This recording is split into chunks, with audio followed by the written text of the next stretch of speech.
Yo, yo, yo. Welcome to Starbucks with Donardo and Jim. I'm your host, Anthony Donardo. With me, we have Jim Rosati back from his hotels. What's up, Jim?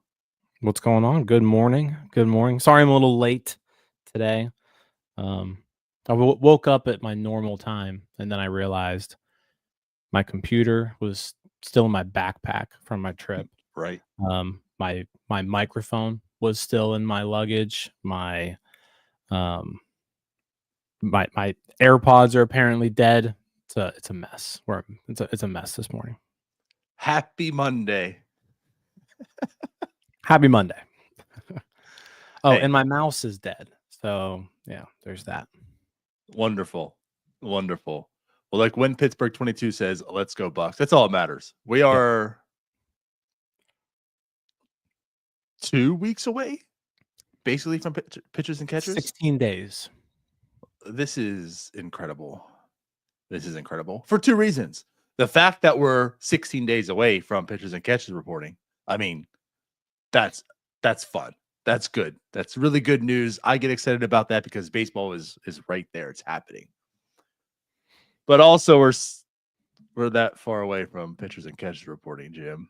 And if you know anything about that, it means baseball is about to happen.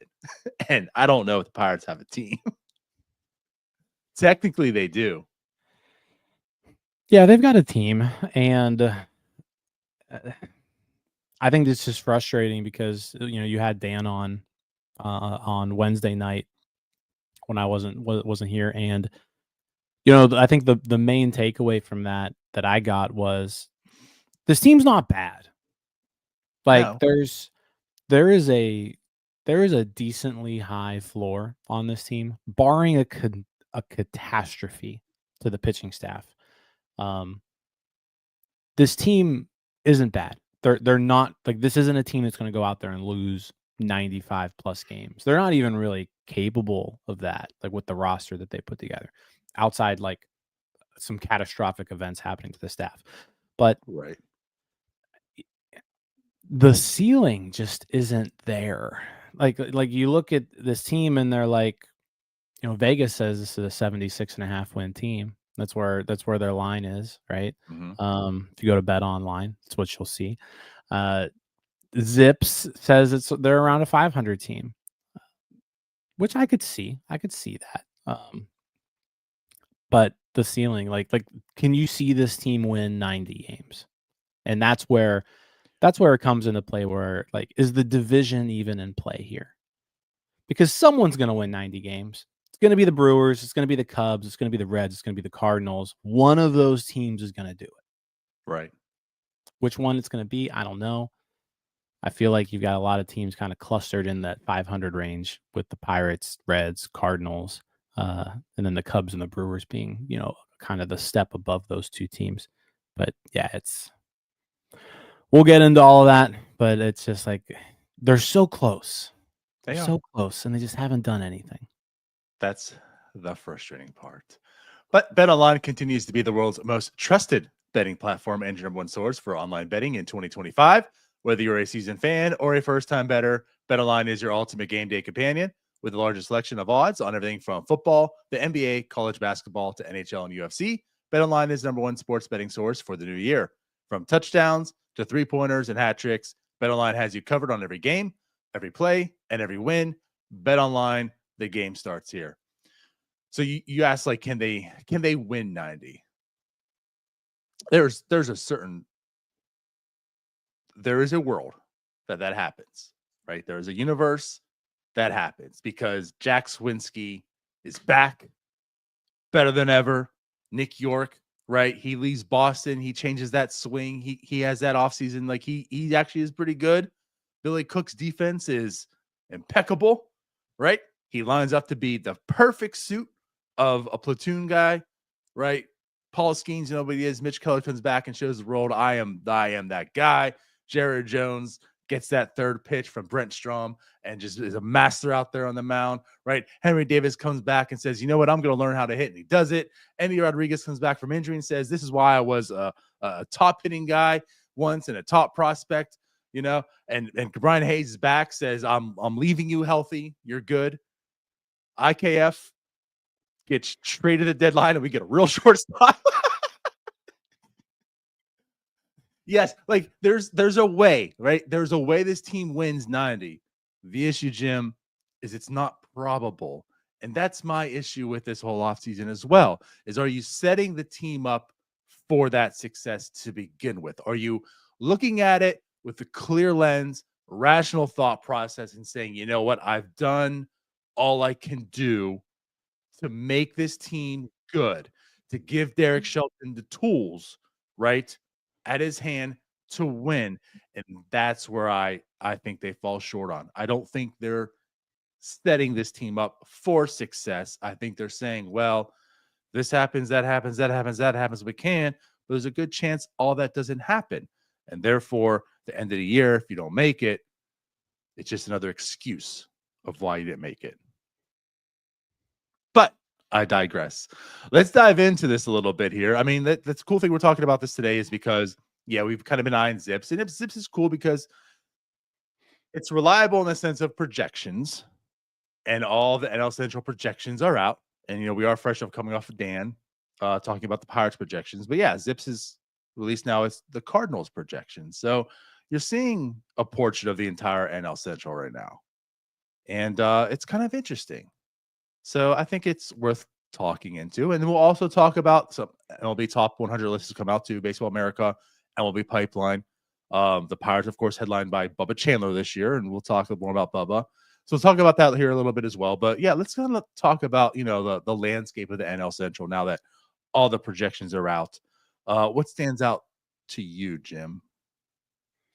I think the thing that stands out is that there's no bad team in this division. Like you look at the NL East and you can point to the Marlins and say like this team is not very good. You can look at the AL West and point to the Rockies and be like this team's bad. You're gonna be able to stack up wins against these guys. That team doesn't exist in the NL Central, and I think we've spent a lot of time. You know, we were talking a little bit yesterday about this, but we spent a lot of time kind of poo-pooing on the Cardinals lately. But the Cardinals finished in second place last year. They won 83 games. They've got a young roster. They're trying to turn over. They've got a couple, you know, older guys still on there, but they're still there. And they're younger guys who kind of first got to the majors these last year or two. They're getting a little bit older. They're getting a little bit better. So, you know, did the Cardinals rebuild? Like, is it over? I don't know. But I think what you're seeing with this division is I think like the Cubs and the Brewers seem like the cream of the crop. The Brewers probably going to take a little bit of a step back just because of losing Adames. Like that, they didn't really gain anything else offensively. They lose Devin Williams. They gain Nestor Cortez. I still think they're a pretty good team. Like, how many losses does taking Willie Adames off that team affect them, right? You've got Ortiz playing shortstop now, who he had a pretty good rookie year. Can he move into that shortstop role and be good? I don't know if that team can win 90. I don't know if that team's going to win 90 games, but they can. Like, they're capable of it, especially if like Yelich is healthy all season long. Like, there's a lot of like they've got some good players on that team. The Cubs, probably one of those teams with a pretty high ceiling. Like, if everything clicks for them, their issue lately has been staying healthy. They've got a good looking roster. And then, like I said, I think the Reds, Pirates, and Cardinals are kind of all lumped together. Like, all those teams roughly around a 500 club. I think the Reds have some upside, just because of Ellie. Like, I mean, if Ellie goes out there and puts together like a Bobby Wood Jr. type season, which like he's looking like he could blossom into a player like that. If Ellie does that, then you're looking at, the Reds becoming last year's Royals. And their pitching staff kind of holding themselves together. It's a decent staff. Rhett Lauder knocking on the door. Chase Burns knocking on the door.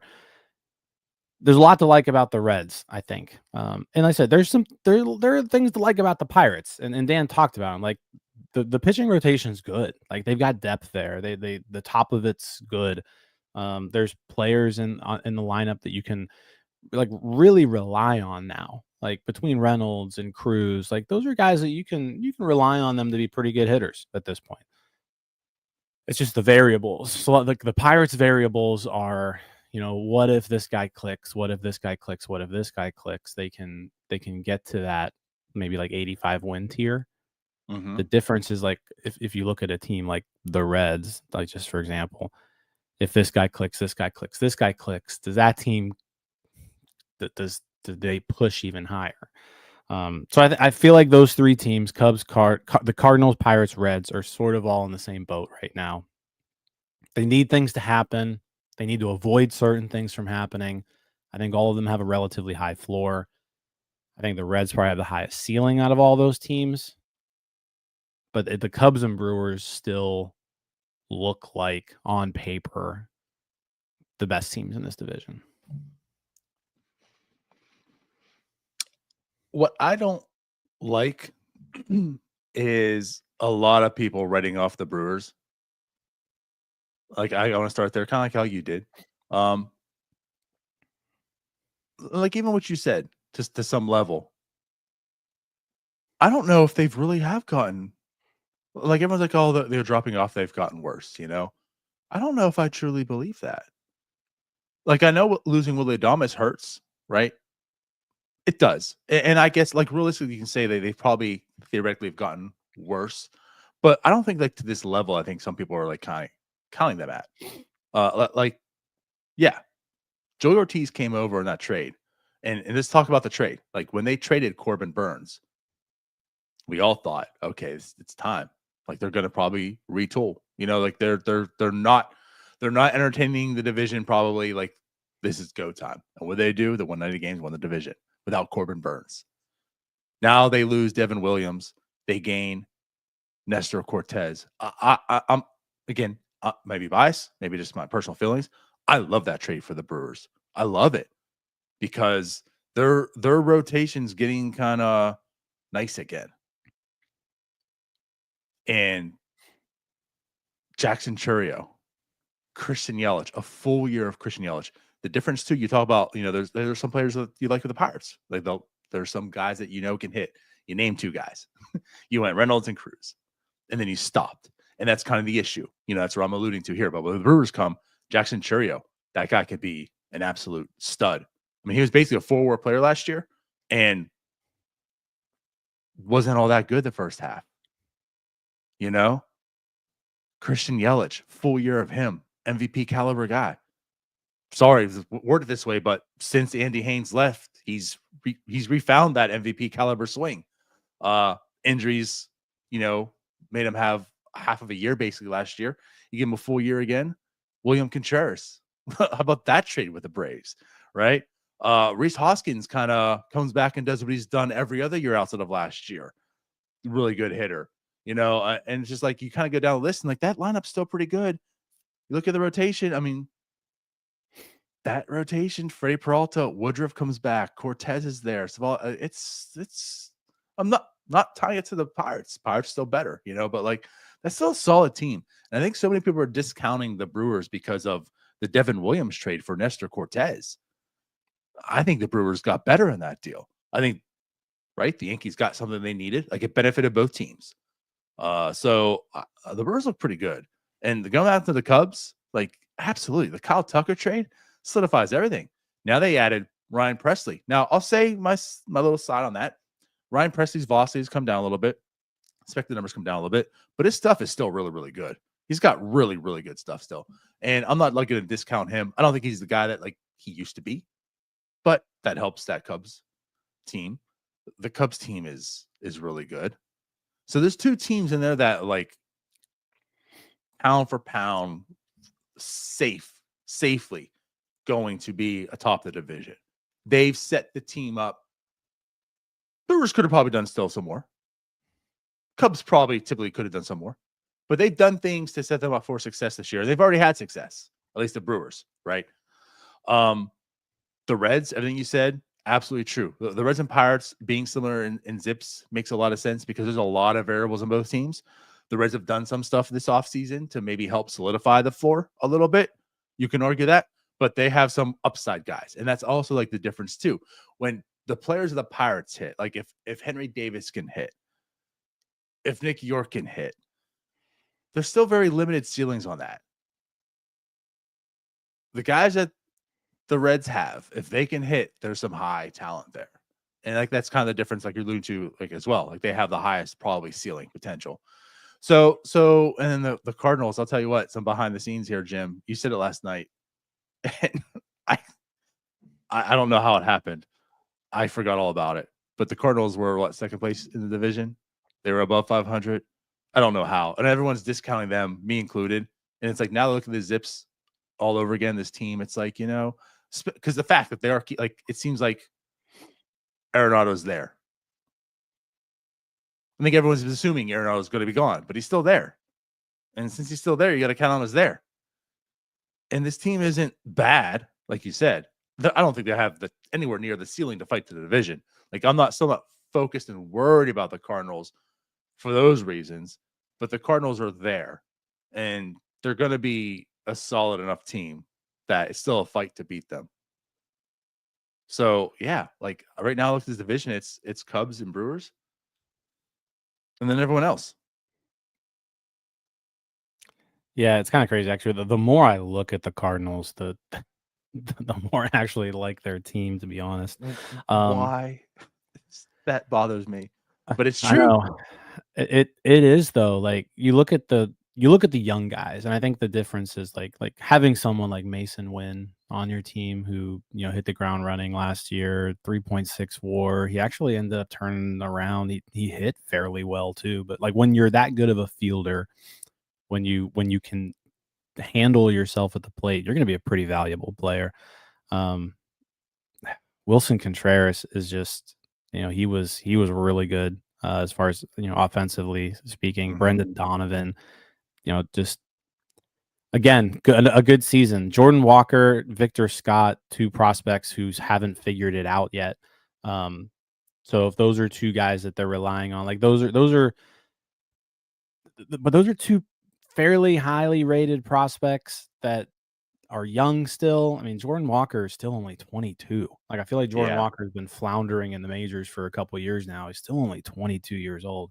So like something could click with him because you know the talent's there. But yeah, it's again, I don't know if the upside's there because of the staff. Like the pitching staff it seems very pedestrian to me outside Sonny Gray.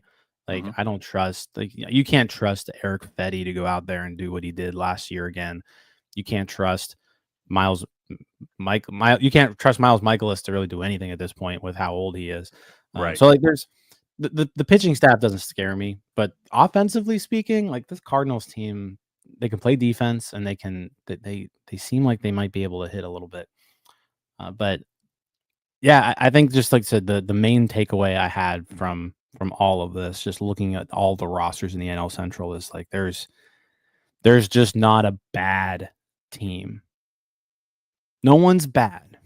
There's a bunch of mediocrity, right? And you can say Pirates, Cardinals, Reds, and you can even say the Cubs. They've been mediocre as of late. Like they still the stuff on paper for the Cubs hasn't translated into wins and losses in real life.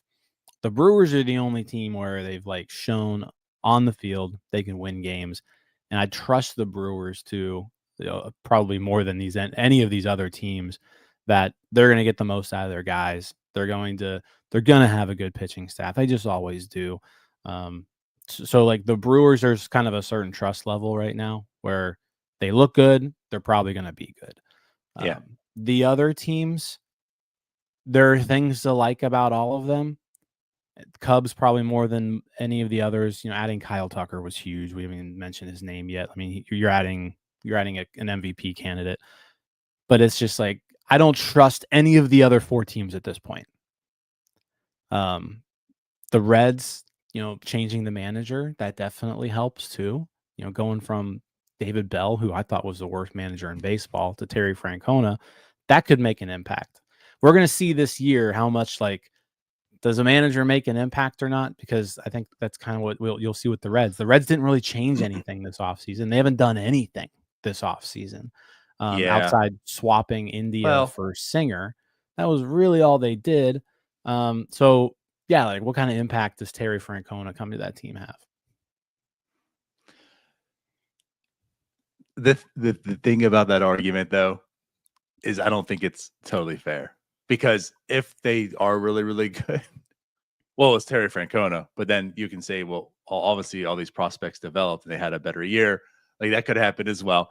So I think there's still gonna be an argument. It's gonna make it fun. It's gonna make it fun, right? Because you can hold on, and anyone can be right in that argument, I feel like. But he'll get the credit if, like Matt McClain stays healthy and he's really good, and Ellie De La Cruz becomes an MVP. And it's like, oh well, Terry Francona was the MVP or the manager.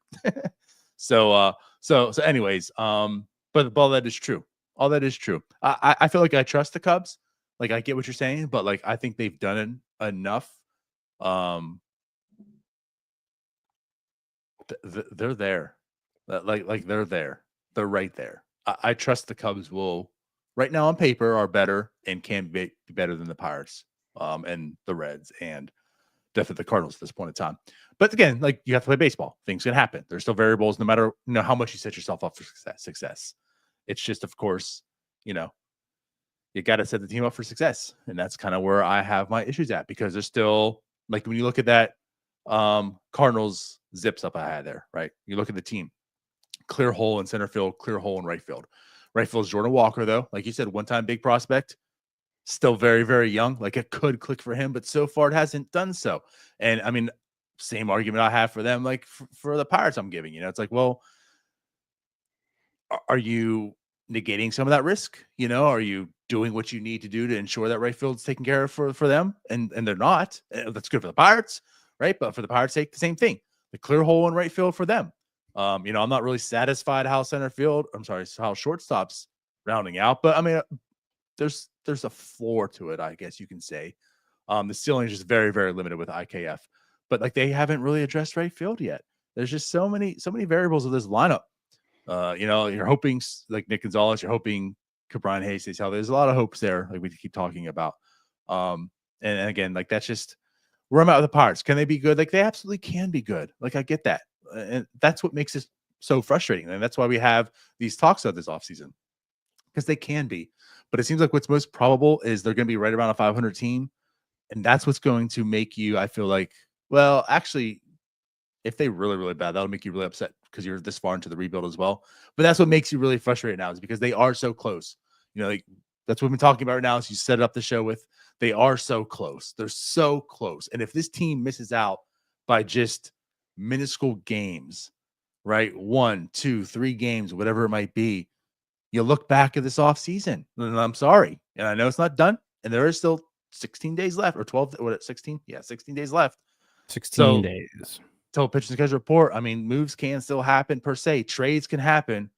And impactful, I think outfielders are going to have to come by a trade if they want to do it that way. So, I get this point in time I'm talking, things can still happen. But at this point in time, what's out there on this team, they haven't done enough to make sure they're not missing out by 1 or 2 games. And that's what I keep coming down to. Like, if at the end of this year, if it's not a playoff team, you look back at this offseason. I'm sorry. You look back at this offseason. That's the problem I have this offseason. You say, what did you do to make sure this team did make the playoffs? And you say, well, we brought Kutch back, the aging Kutch, which, again, that's not to diss him. That was the right move. But that can't be the reason why you felt you're ready to run it back. We brought Caleb Ferguson. Okay. The Spencer Horwitz trade. Okay, that's a meaningful trade. You found something. I said my piece on it. I'm not saying he's a bad player per se. I think the trade could have been differently, but like you're not hanging your hat on this team because you brought in Spencer Horwitz and Caleb Ferguson, saying, I feel good. Here you go, Derek. I've given you all the tools you need. Right. Like last year's team, if you swap out Chapman, put Ferguson in, swap out Rowdy and put Horwitz in, it makes a little bit of a, actually, I don't know if that makes a difference at all, because you're losing Chapman, you're gaining, like, it was a 76 win team last year, and you traded Rowdy Tellez and Aroldis Chapman for Spencer Horwitz and Caleb Ferguson. That's what you've done up to this point. You've maybe added a win to that team, just based on that. Maybe 2 wins. Let's be aggressive with that. Yeah. Yeah, and there's a comment here. It's like, this was supposed to be the offseason. We were supposed to do something. Venio Tinta. Like, what happened? Like, and I don't know. Like, I don't know what happened. The problem that I've had this offseason is we haven't even heard anything. Like, all these corner outfielders who have signed with other teams that would have been perfect fits for the Pirates. Crickets. Like, the Pirates were never in on them, never talked to them. They went to other teams. Pirates were never an option. And you heard Ben Cherington specifically say at winter meetings that corner outfield needed addressed and first base needed addressed. He addressed first base. I think he's just really kind of going all in on, like, I'm going to make trades. Like, I really think that's where we're at, and which I hope that's where we're at, because right now there's not really any corner outfield option that looks any good. Like, there's a few guys out there, but none of them are needle movers. So you sort of hope that there's a trade, that he's talking to somebody about someone, because right now, right field, you're looking at Palacios, Swinsky, Cook, York. And again, this was supposed to be the offseason where you did something. And I don't necessarily dislike any of those guys. Like, I want to believe in Jack Swinsky. I want to believe in 2023 there was something there and he can expand upon that. Joshua Palacios, I don't think he's a bad player. I don't think he should be an everyday player in the major leagues. Like, I think he's kind of like a 5th or 6th outfielder that you can call upon if 1 or 2 people get injured, and he can go up there and not give you terrible at bats, right? But you shouldn't be giving Joshua Palacios 300 plus plate appearances in a season. Right. Cook, York, there are things I like about him, but are they ready to be getting a decent chunk of major league at bats? I don't know. I think I'm comfortable with them against lefties. Like, if you want to go ahead and put any of those guys in against lefties, sure, go ahead, do it. But you face a righty 120 to 130 times a year. So what are you going to do during those games? I like, right now, you just got to hope that there's still a trade to be made. Like, that's the hope right now, because Verdugo, Grichuk, Austin Hayes, these names getting floated out there as far as like who's still left, like, none of them move the needle. I mean, I like Grichuk. I will welcome him, but for his role, right? For the platoon guy that he is, because I think he can just absolutely dominate that role. If he's asked to be an everyday player, then you put him in his worst situation. And that's what the Pirates seem to do, like with IKF, right? I'm going to put you at your worst possible value. Yeah, I like this comment here. Nice little ball player. That's what some of those guys are. Nick York, he's a nice little ball player, Jim. Yes. But that's, again, yeah, what you say kind of just nails it at this point in time. Right field. Okay, here's how I'm going to say it. When the Cubs are looking at their team, they're saying we're good because we added Kyle Tucker, because we added this, because we added, right? Looking at the Brewers, we're good because we were good. We were 90. We won the division last year. We made this baseball trade with, gotten Devin Williams over to New York and brought in Nestor Cortez, and Woodruff's coming back. Like, we like where we're at. The Reds, they brought in Gavin Lux. They made the trade, with the Royals to get their pitcher. They solidified the rotation a little bit, right? They have some prospects coming up, I just feel like for the Pirates, the way we're convincing that the Pirates are good is because the bad players aren't coming back. You know what I mean? It's like, well, they don't have De La Cruz anymore. They don't have, geez, I already forgot his name. Rowdy Came for the Royals. Who? Oh, I was saying Rowdy Tellez or Edward Olivares. Olivares, yeah. Like what made that right field such a negative? They're not here now. So we're adding wins by attrition. I don't like that. You're doing nothing, right? It's like, well, we could have been a 500 team last year if this person wasn't there, so we don't have them anymore. Okay, but what are you doing to replace them? Like, what are you doing to go out there and be aggressive and say, here's how we're going to win, opposed to here's how we're not going to lose? And that's just, again, that's just where I'm at with this. Like, they're just not going out there and saying, I want to win. I'm going to go do that. Right field is solved now because we've done this, opposed to, well, right field was really bad. It can't get that bad again, guys. So we're better. Yeah, CL, sense of urgency. Again, that just seems like the MO of this whole front office regime.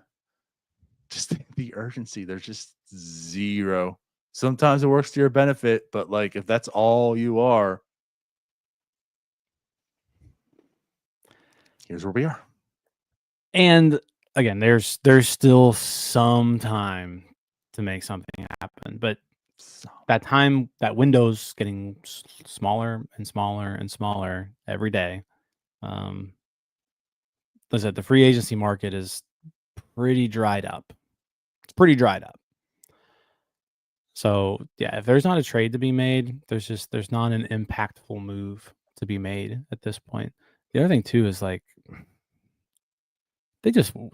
they had some money to spend this offseason and they just haven't spent it. Like they're sitting at a $79 million payroll right now.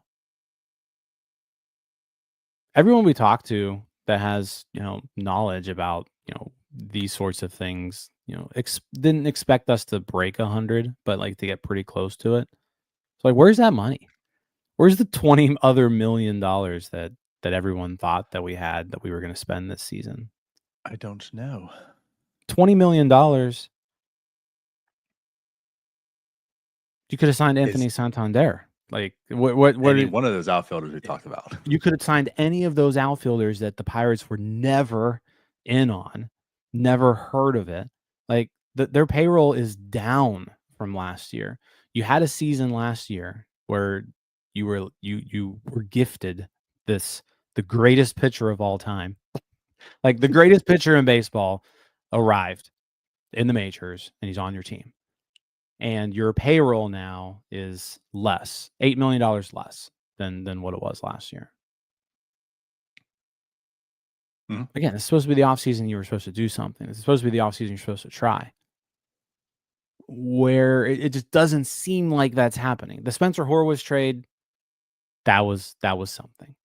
But like outside that, there's been nothing. And there hasn't even been anything for us to talk about. Because it's not like, oh, the Pirates are in on this guy. Pirates are in on this guy. We've heard rumblings about Verdugo and Grichuk, but we've been hearing that for a month now. And like these are 1-year deal type guys. Like, is there really anything there? Like they clearly don't want to come to the Pirates, or they would have signed by. Like they're just like, can someone else give me some sort of offer? Maybe. There's just nothing. There's nothing interesting happening right now. This just comes down personal. This isn't the Pirates. This is a me rant. This is a Jim and DiNardo rant. Okay. This offseason is probably the least interesting of any offseason under Ben Cherington. Because at least early on you had trades. And whether we liked them or not, we could talk about them. There was eventful things happening. And then like in 22, it was bad, right? But like you still talked about stuff. 23, we thought like, oh, they're turning the corner. Right, G-Man Choi's coming in, Rich Hill's coming in, Andrew McCutcheon. Things are happening, right? Even last year was kind of slow, but this year's like been the worst. We've been talking about the same thing over and over and over again. That's why every week, every Sunday night, Jim and I are like, "What are we going to talk about tomorrow?" I'm like, "I don't know. We talked about right field for about 38 weeks."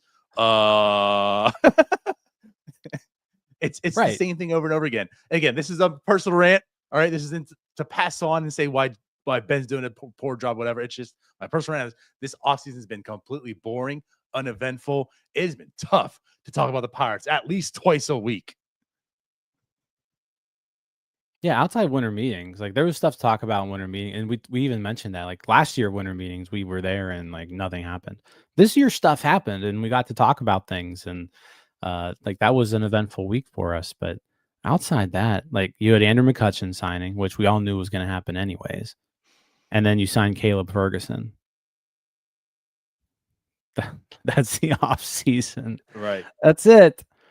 And it's like there's And still no rumors, one more like you huge mentioned. hole, you guys. There's one more huge hole, and you should have money to address this hole. So. Yeah. And hey, like again, it wasn't good news, but Endy goes down last year. Talked about that the same day. Rowdy signed. There's a sign. We got to talk about that. Aroldis Chapman comes over. Talk about that. They traded for all the VARs. Talked about that. I mean, and then again, like a lot of stuff we talked about last year was, in a vacuum, we like this. It was a good move. But like we don't even have that this year. Not even too many like in a vacuum. This is a good move. There's just no move at all to make. Like you mentioned, Andrew McCutcheon comes back. Knew that was happening. No one even like really cared about that as well. We went live. I was like, okay, yeah, I mean, he's coming back. We know. Cool. What's next? Caleb Ferguson comes, and that's all we've been able to talk about. So anyways, just to get back and I guess wrap this up because we'll talk about the top 100 lists here. The frustration comes out because you feel like this team can and should do better. We might not like it. It's going to be for them to prove it. But again, at the end of the year, if they come back and they're not a playoff team, it all comes back to this offseason. So yeah, Pirates, Cardinals, Reds, they all have their warts. They all have their upside. Cubs, I like. Brewers are still a solid team. I think that pretty much like this wraps up the division though. But again, like looking at the Cardinals, it's they're not that pushover that I think we've been hoping and anticipating. They're still there. They're still very much there. Yep. All right. Top 100 lists. So Baseball America released their top 100, and then shortly after, MLB Pipeline released their top 100. Some variables. I guess we'll talk with the Baseball America. Their top 100 was 3 Pirates. 3. Bubba Chandler, though, leading the way, number 7 prospect in all of baseball. Baseball America really high on Bubba Chandler, followed by Connor Griffin at 57. And then Thomas Harrington at number 74. So in Baseball America, 3 guys, though Bubba Chandler number 7 in all of baseball. When it comes to MLB Pipeline, they have 4. Bubba Chandler also topping the way at number 15. Connor Griffin at number 43, a little bit higher. Thomas Harrington number 80. And then MLB Pipeline still showing Tamar Johnson some love at number 83, where Baseball America has not been showing him some love recently. And of course, Null off the list entirely. So, Jim, what do you think about these lists?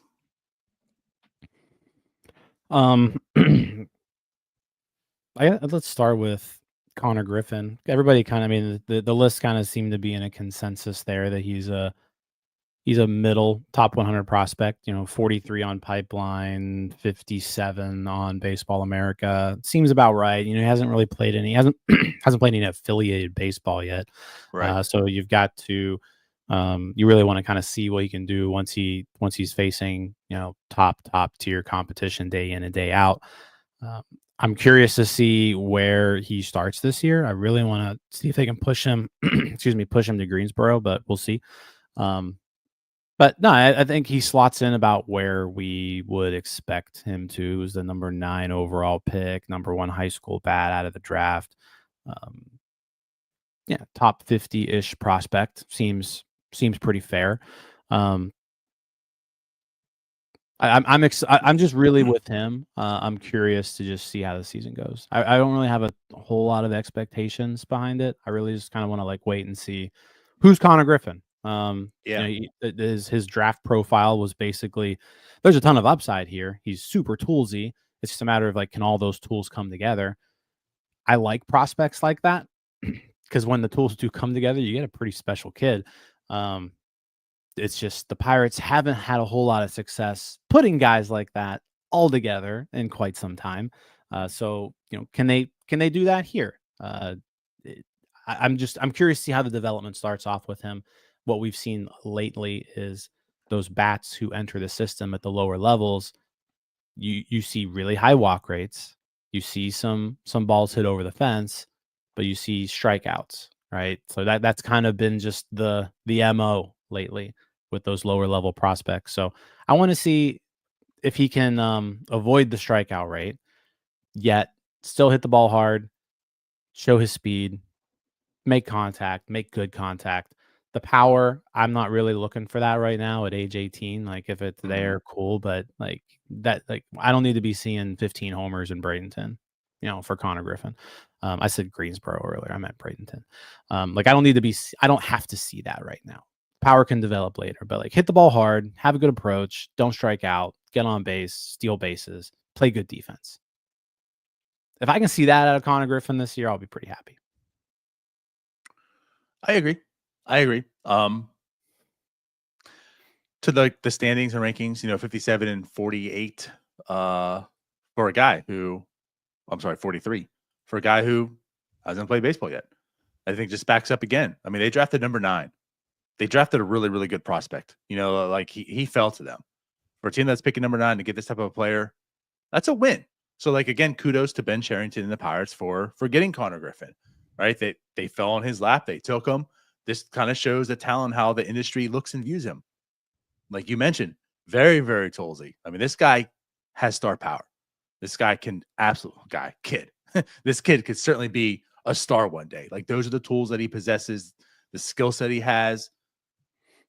So let's see this year. Everything you mentioned, absolutely correct.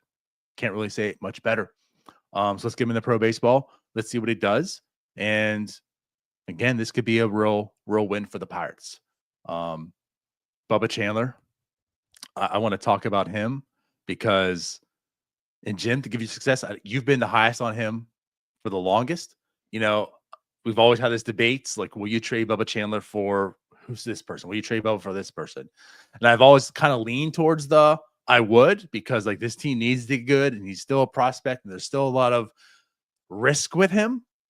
And last year he answered a lot of that risk to me.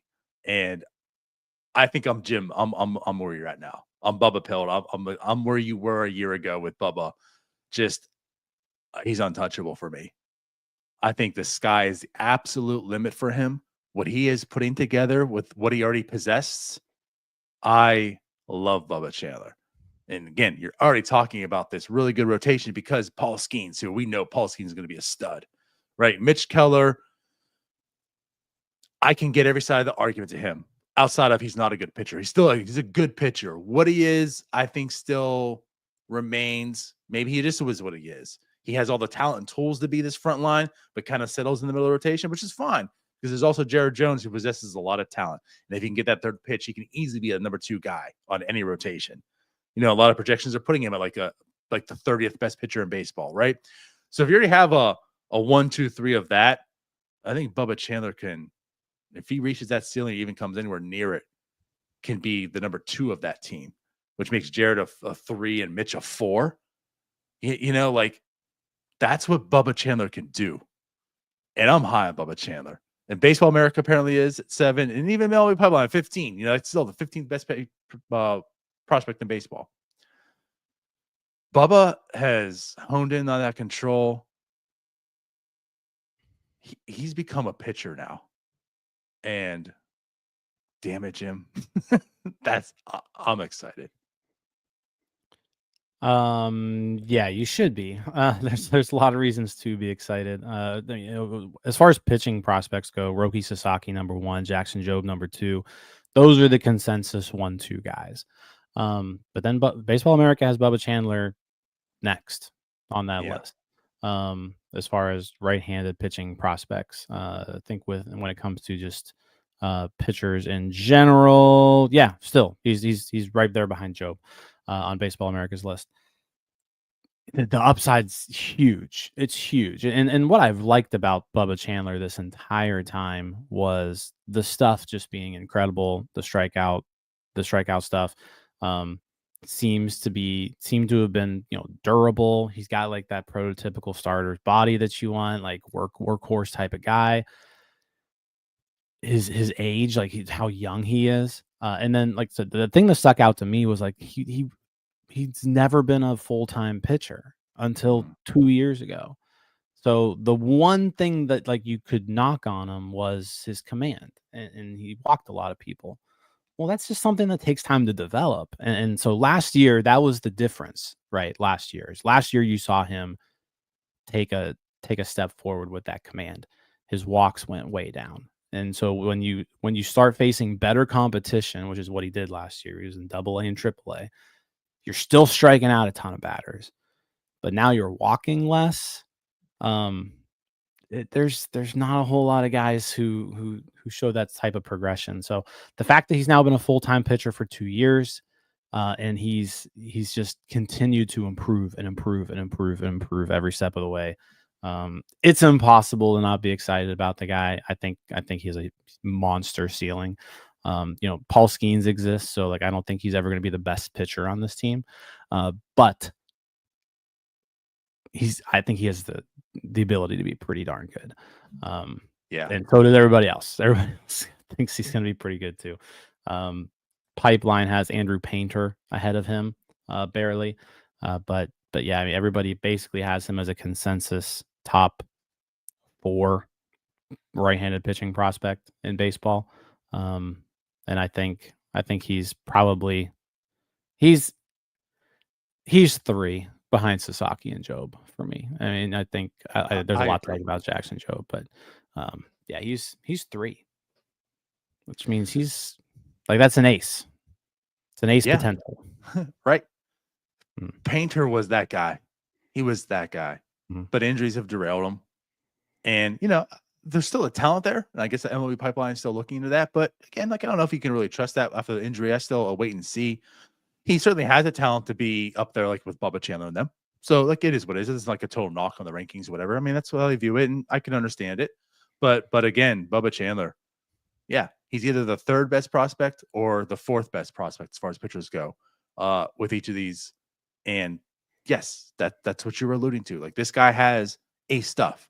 This isn't just like a whatever. I mean, this is a legit prospect, a guy who could be looked at as the future ace on many organizations. But again, like you mentioned, fortunately for the Pirates, a Paul Skeens exists, so that will never come to fruition for him. But then you're saying, well, hey, this is like an ace 1, ace A, and ace B, basically, that you have the potential of. So yes. So again, and also back to what we were talking about earlier on this, this show, like Bubba Chandler likely not going to start out the year. I view Bubba Chandler more of the Paul Skeens route. Probably not going to start from day one like Jared Jones last year.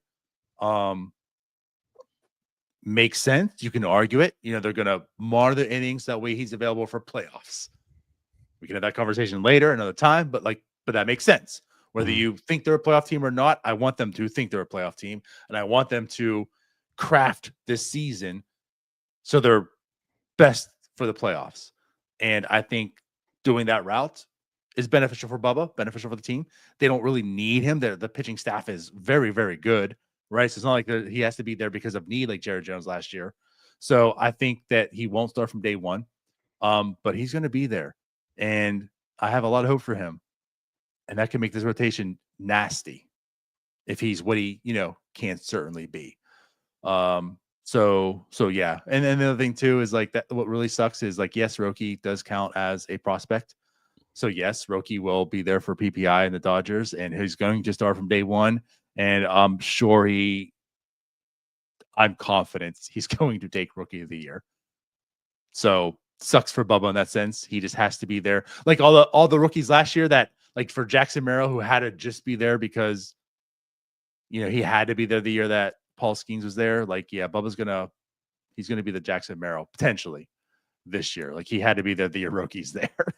Yeah, I mean, so nationally, you're going to have Roki Sasaki and you're going to have Dylan Cruz that are likely going to be there the entire year. So they're going to have a little bit of a leg up on them. But, I mean, you never know. Stuff, I mean, anything can happen. Yamamoto was supposed to be in that boat last year, and he got hurt and was never in the conversation. So stuff happens.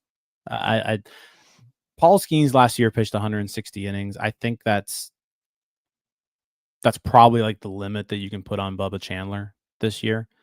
So it comes down to, if you want him pitching at the end of the year and through October potentially, which this doesn't look like a team that's going to be playing in October, but if you want to be playing in October, you want to have Bubba Chandler there.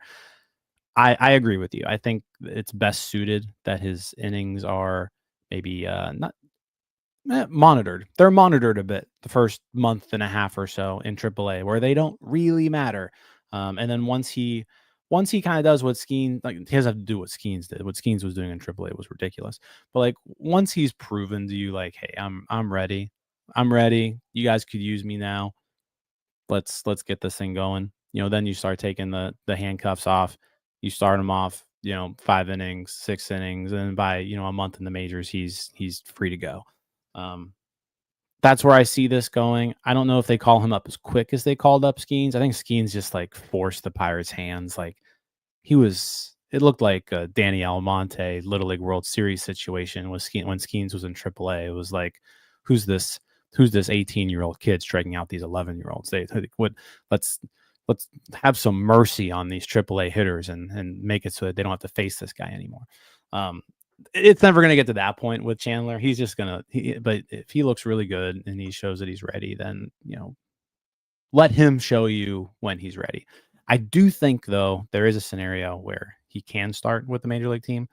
And that's like if there's some sort of injury during spring training. And there always is. Like, that's their thing too. Like, you can almost count on one of these starting pitchers getting hurt in spring training. I'm not jinxing anything. It's just what happens. Someone's going to have a sore back. Someone's going to pull a muscle somewhere. Hopefully it's nothing serious, but like a lot of times you come out of spring training with a rotation that doesn't look like the one that you came into spring training with. So I think there's a possibility he starts with the team, depending on just how spring shakes out. I expect to see him a lot in spring training, kind of how we saw Paul Skeens throughout all of Major League spring training last year. Like, that'll be exciting, is seeing Bubba Chandler competing for a starting spot all of spring training. I would imagine he'll be in big league camp a good chunk of that time. Very much. I want to say something here, because when you said something, it reminded me, I tweeted this out end of last year. And I just want to remind people, it's all small sample. This isn't a comparison. This isn't just say like, okay, well, Bubba Chandler is going to be this guy. But you talk about how no one, like, how silly Paul Skeens made AAA batters, right? Let me put out some numbers. Paul Skeens in 27.1 innings in AAA compared to Bubba Chandler's 34 innings in AAA. Paul had a .99 ERA. Bubba had a 1.59 ERA. Paul Skeens a 2.64 FIP. Bubba 2.4 FIP. Paul Skeens a 32.3% K rate. Bubba had a 34.6 K rate. Walk rate, Paul's 6.6. Bubba's a 9.8. Okay. Paul Skeens a 0.175 batting average. Bubba 1.58 batting average. It's quite Paul Skeens-ish.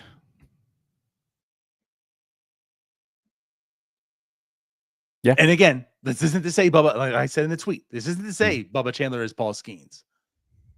But for how, like, we talk about how Paul made everyone look stupid, Bubba was kind of making people look stupid still.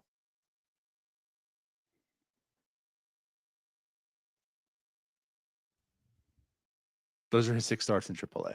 I think you missed the 7th start. Okay. Did I? Okay. Yeah, your numbers were a little off, but it's all good. Yeah, I mean, ERA was 1.83. So it was twice as much as what Skeens' was. But no, I mean, to your point, he was very good in his 7 AAA starts. Not quite Paul Skeens good, but he was very, very good. But I do expect him to get, again, similar, give him 25 to 30 innings in AAA, but like, watch his innings. I could see that happening, and then turn him loose for 20 starts or so in the majors. Very much. So, cool. And then to round it out, of course, Thomas Harrington on both lists, towards the back end, which I think is also quite fair. He did make, reach AAA this year as well. So he's close, and that adds to the depth. And again, we're talking, it's not just depth, it's actually quality depth. But there's a lot of things that Thomas Harrington presents that, we've been talking about for some years now. I think Tyler's been the one that's probably most on Harrington, if I'm correct. I think he's really liked Harrington. Tyler's liked Harrington since draft day. Yeah. But either way, regardless, like, we all like Harrington for what he is. Certainly a limited ceiling, right? There's nowhere, we're not anywhere near the stratosphere of Bubba in this sense, but he could absolutely be good quality, middle of the rotation, back end, depth. Yeah, I like Harrington quite a bit. I think he's going to be a starting pitcher. The command is just really good. The stuff's fine. But he's got multiple pitches that are all good. He throws it where he wants to throw it. I agree. Like I don't think he's gonna put up like ace type numbers, but Thomas Harrington should be a major league starter who's gonna give you.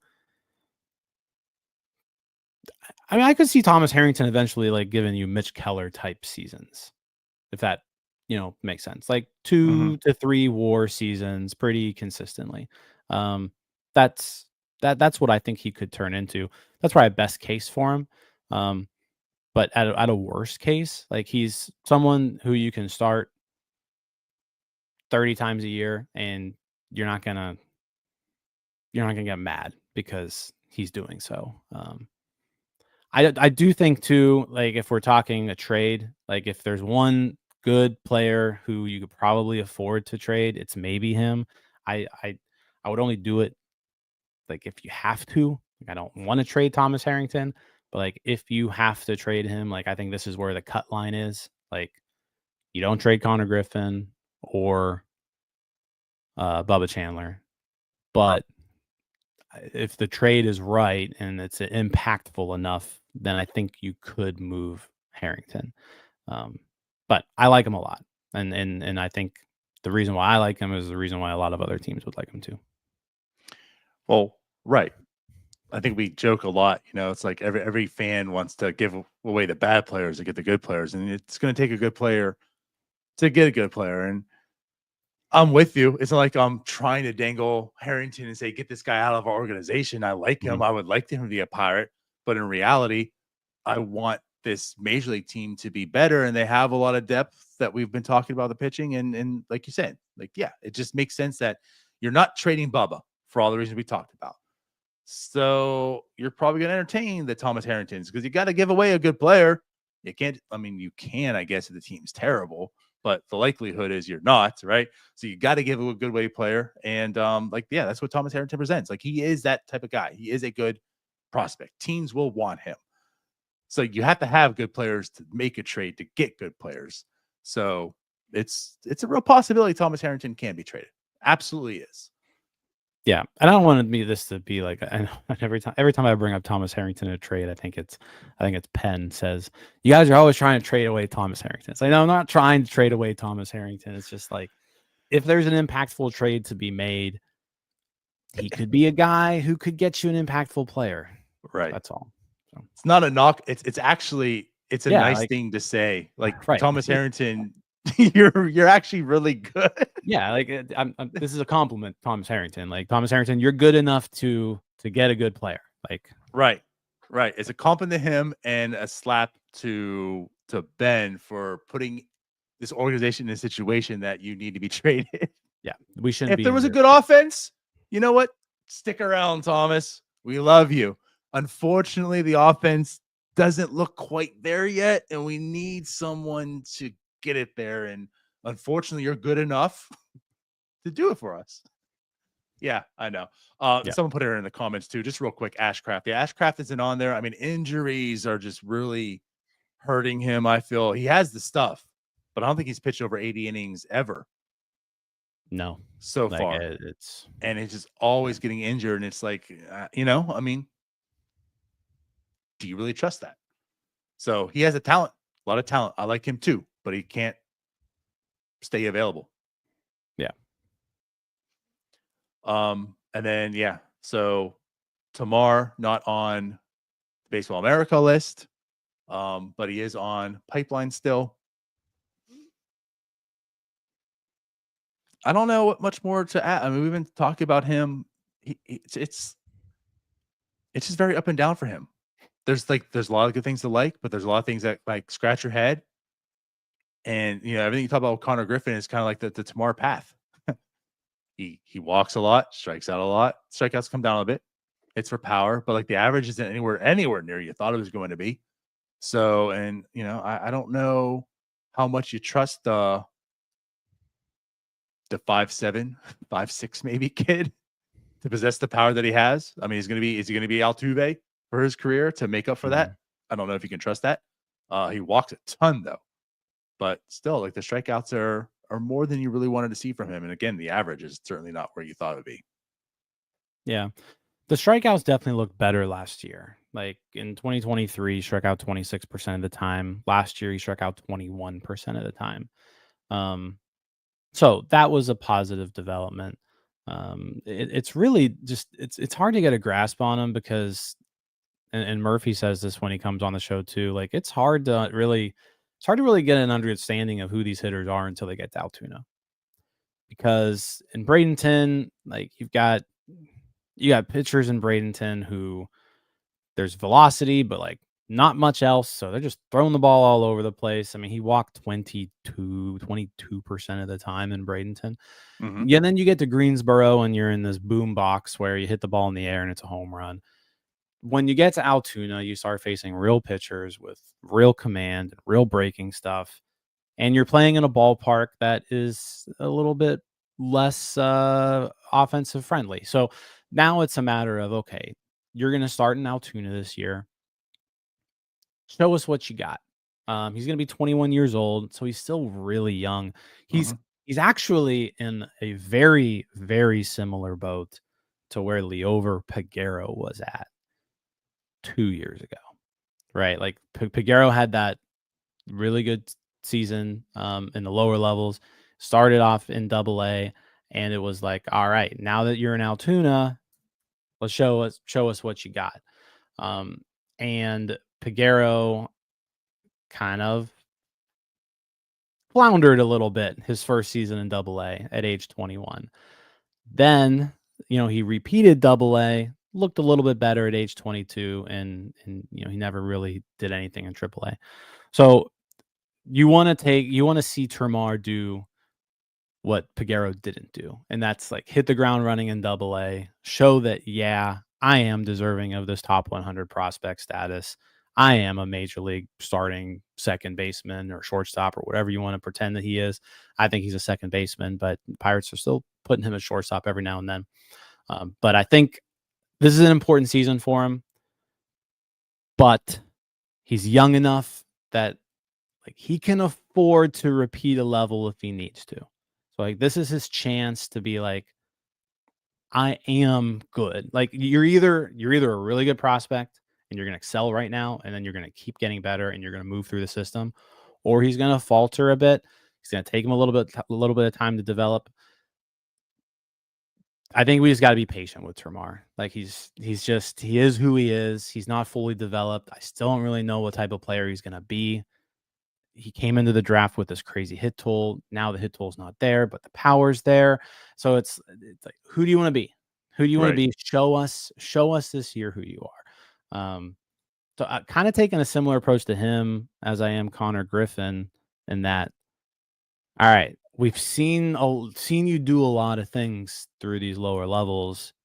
Now you're in AA. Show us what you got.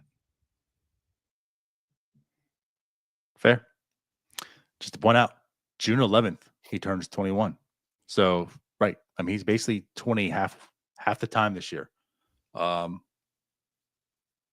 So much like you talk about the Peguero, I think that's a good way of putting it. I think people are scared now hearing him and Peguero in the same sentence. That's not what you're alluding to. Yeah. But what we talked about with Peguero was how young he is for the league that he's in. Like he always was one of the youngest in that league. You have to like put some understanding to that. Everyone is older than him, all of his competition. So Termarr's kind of in that boat. He's in AA last year, and again, he's going to be starting off in AA this year as a 20-year-old. That's still very young. So again, June 11th, he turns 21. I'm with you. Like he has a lot of tools. There's a lot of reasons to like him. There's just also a lot of question marks that surround him. So this year being in AA, he had a taste last year, 14 games, barely league average, 98 WRC plus. But still much, remained the same. The walk rate dropped quite a bit, but strikeouts were still actually down in AA. But yeah, so again, there's still a lot to like of him. Baseball America has been more conservative on his rankings, I feel like, for some time now. So for him to be off of this, I'm not surprised on. But I still think there's a lot in there that he can develop to be a good little baseball player, Jim. But there's also a lot of risks. Double A seems to start weeding those guys out, though. So if he can be successful in Double A this year, I think that will put him back onto the rankings, back on the radar. But if Double A does what it does a lot of players, it could keep him off lists. So yeah, this is a big year for Tamar to see who he is as far as a player. Yep. This is like you meant. This has been the level where historically during the Ben Cherington era, we kind of see people just lose it. So can he not lose it, and can he also take steps forward? Because he does also need to take steps forward. Like, he needs to get better as he progresses. But again, he's young. There's plenty of time.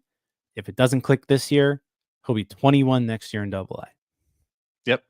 Right. So Yep. with a pedigree. So I think a lot of people were maybe hoping that Tamar was going to get here quickly. He's not. Like, I think he's going to be a project unless he can show us something this year where he takes a big step forward. Right. I'm with you. As far as the second base shortstop thing, I think the Pirates are holding on a lot of hope, because here's the thing too, Jim. Who's the shortstop in this organization? It's IKF right now, and he's only got 1 year left. And when he's gone, who's going to be the shortstop? So, yeah, I think they're going to entertain that until you just can't. Yeah. But either way.